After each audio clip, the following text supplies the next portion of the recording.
So many of you, and Esther included, you aren't nice enough to yourselves to want to insist on most of your moments being moments of ease and beauty and joy.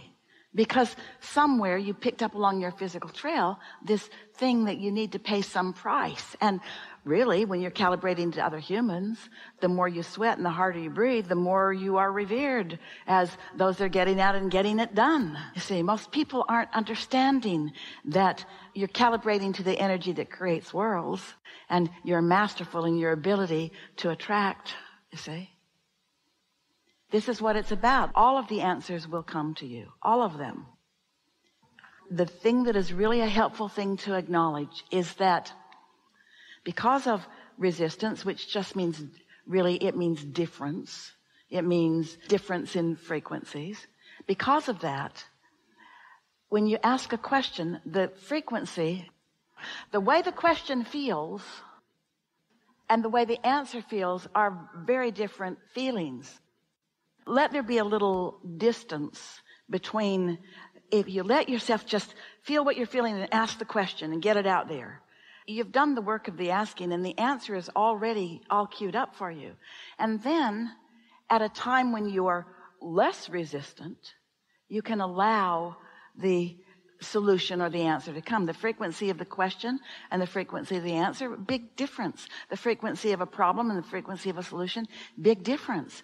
And so if you don't expect the answer in the moment of expressing the problem, that's why people feel like their prayers aren't being answered. And we say, pray prayers of appreciation. That puts you right in the receiving mode of everything that you've ever been asking for. It almost doesn't matter what you believe. Here we go again. A belief is a thought that you keep thinking. When you believe that you can't have something that you want, then you can't. Not right now. Not while the belief is that you can't.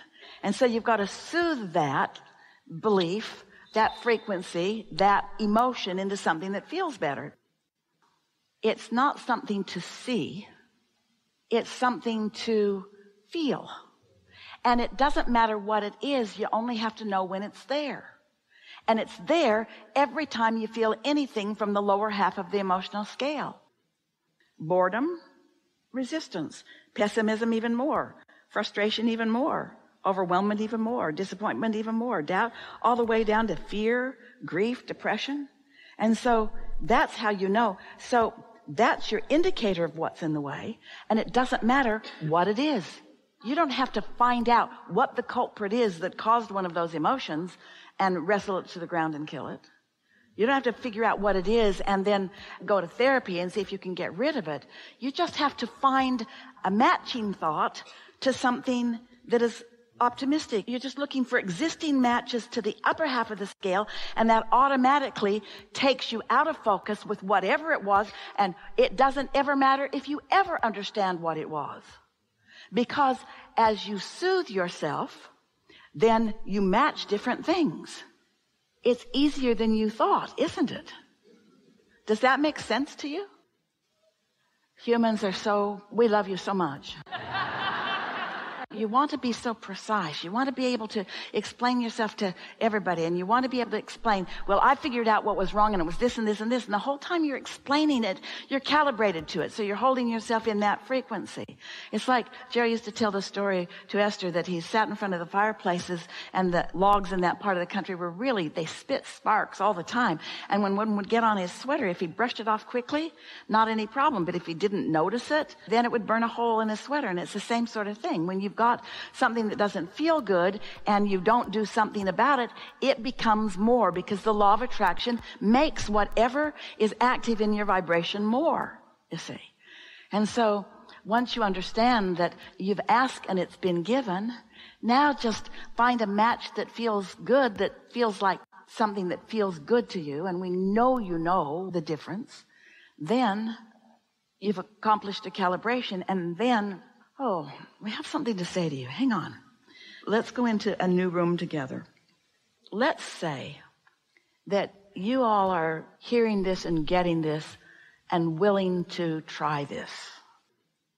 And it's new for you because you're really motivated to understand everything and explain everything, because You live in a society where a lot of people have demanded a lot of justification from you. In their comparative nature, in their controlling nature, it's all right. They didn't, in most cases, mean to do it.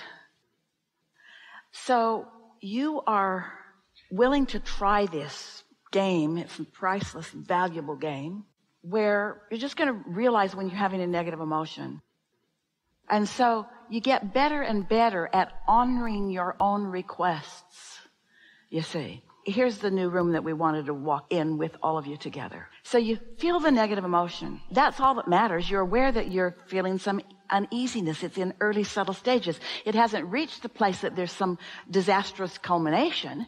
You're just feeling some uneasiness and you don't like it. And you like yourself enough to want to grant yourself easiness rather than uneasiness. So rather than trying to figure out what is it that I'm feeling uneasy about, you don't have to do that. You just have to find something that you are easy about. And as you do that, you keep your vibration in this frequency where what you need or what you want is always within easy access to you. That really is the way that it works. Esther used to say to Jerry, you know, she was trying to convince him that he would like to be with her. So she sang, Evita, I'd be surprisingly good for you. She sang, get on the bus, Gus. And one of the things that she said that she thought would really appeal to him is, I shine in a crisis. Well, that's valiant. There should be statues for people that do that, right? We explained to her once she started listening to us that the reason she shines in a crisis is because the crisis causes her to focus. And what we're asking you to do is focus pre-crisis.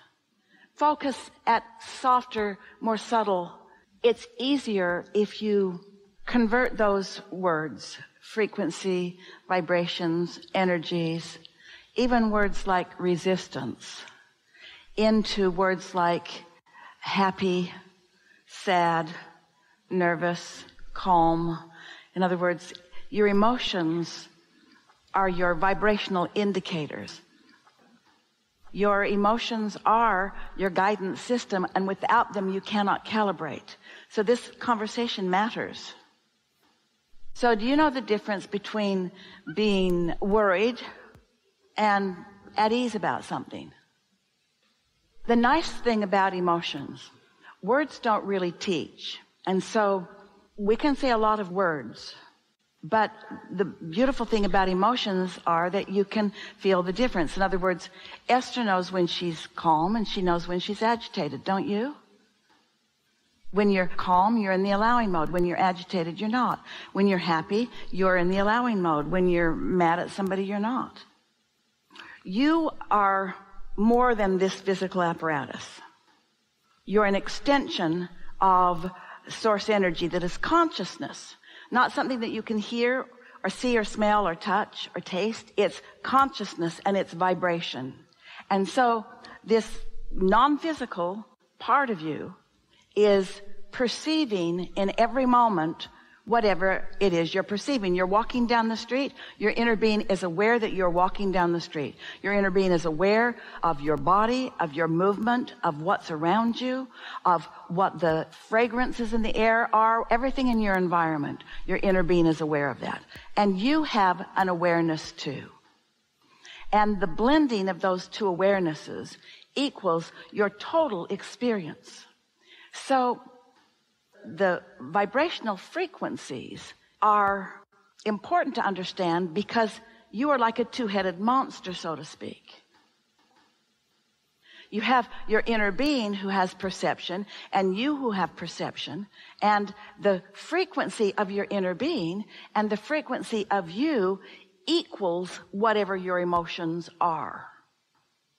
So when we talk about calibrating to the frequency of your inner being, we mean look around and try to mold, modify, be deliberate about the way you focus into your environment and see if you can feel yourself into alignment with your inner being. And the way you do that, because you don't know what decibels are, you don't know, this is an A440. Did you know that? It's gone. Did you know that? Does that matter to you? Does it matter to you what the frequency was, or did you just hear it? In other words, Have you ever tuned a guitar or anything? When you hear someone sing, can you tell if it's in tune or out of tune? Jerry and Esther hired a mariachi band to come to their property to just entertain while they were having a big party. And they hired them one year, and it was magnificent. It thrilled you. The sound of the horns, it thrilled you. And the following year, they hired the same group, the group that came from a high school. But all of the really good musicians had graduated, and now new musicians had come into the mix. And there was one very eager trumpeter who was not on key at all. And so Jerry's walking around with his burritos and his beans and his rice, and he comes over to Esther and he says, "You got to get that horn away from that kid." Because he was not in tune. He was not calibrated. It was really uncomfortable, like negative emotion is uncomfortable. It was really uncomfortable. And so Esther said to him, "Would you like a burrito?" And he said, "I think I'm supposed to be playing." And Esther said, "My husband is insisting that you come with him and have a burrito."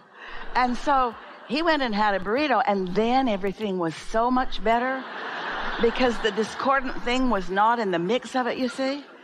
And so it's like that. You can hear when something's out of whack, and negative emotion means something's out of whack, out of calibration with who you really are and all that you've evolved to the pure positive being that you are, and everything that your life experience in your physical body has brought you to become. What is the frequency of love? What is the frequency of hate? Well, what difference does it make what the frequency is? Don't you know the difference? What is the frequency of gardenia? Because it is a frequency that you are translating into the fragrance of gardenia. What is the frequency of smooth texture or rough texture?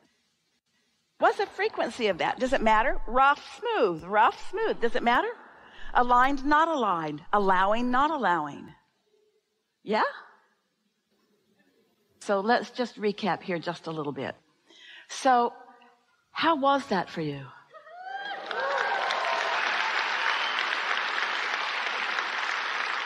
Don't you feel more eager to soothe yourself into alignment with your source? Soothe yourself there. Not prove yourself there.